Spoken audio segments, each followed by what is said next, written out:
justo para combatir las causas del robo de combustibles fue puesto en marcha el Plan de Desarrollo para el Bienestar en 91 municipios marcados por el huachicoleo. El presidente Andrés Manuel López Obrador dijo que para esta medida se invertirán 3.857.273.706 pesos, con lo cual se beneficiará a 1.6 millones de personas que viven cercanas a ductos de Pemex en el Estado de México, Hidalgo, Puebla y Veracruz. El objetivo, brindar diversos programas como la pensión a adultos mayores, a personas con discapacidad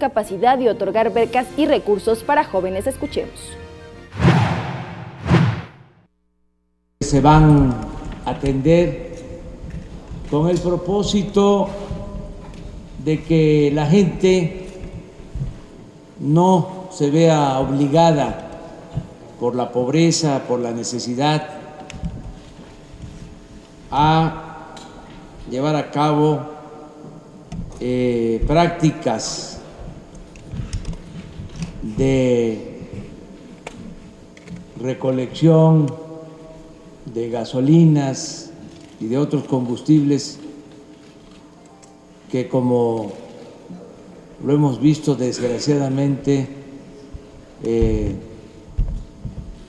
significan arriesgar la vida, perder la vida